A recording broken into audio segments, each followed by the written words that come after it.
Alors, ceci est une vidéo rapide pour tous ceux qui veulent prendre le Shinkansen, le train express japonais, pour voyager à travers le pays.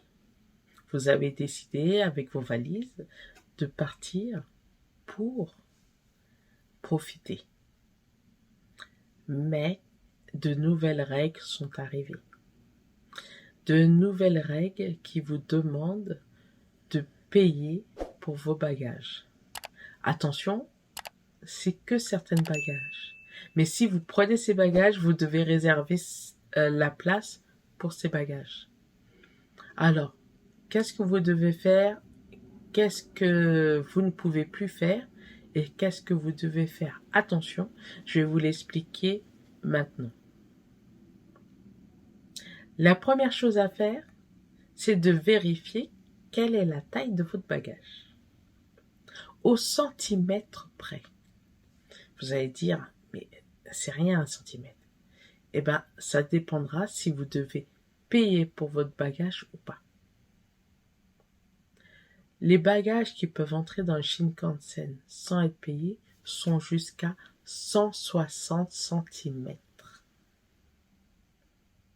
En gros, ce sont des valises en soute, mais taille moyenne.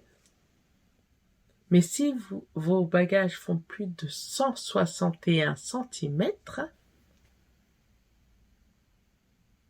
vous devez payer. Dans les Shinkansen, derrière les sièges, vous avez toujours une place où vous pouvez mettre votre bagage. Donc, tout le monde se dépêchait pour pouvoir mettre ses bagages.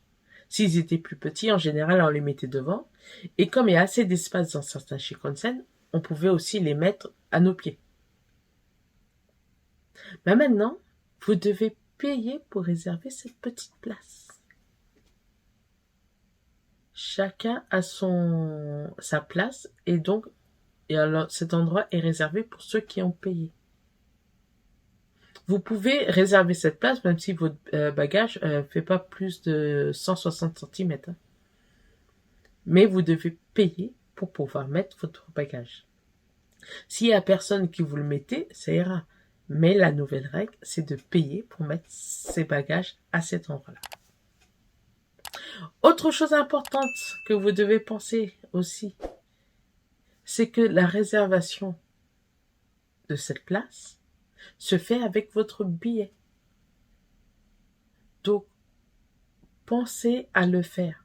Même si vous pouvez rentrer dans les places de façon libre, n'oubliez pas de le faire. C'est la nouvelle règle, celle qui va s'appliquer. Et quand une règle s'applique au Japon, elle s'applique dès qu'elle a été dite. Et la taxe et l'amende qui va avec est proportionnelle.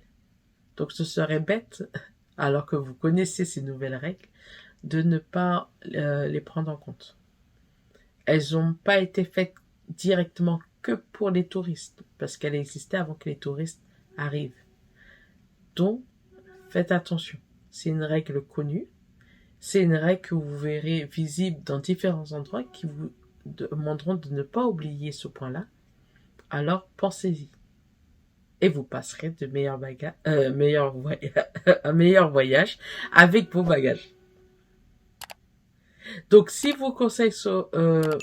si mes conseils vous ont été utiles, partagez-les. En même temps, partagez le lien que je vais vous mettre en description. C'est une affichette en anglais, mais elle reprend les points que je vous ai cités.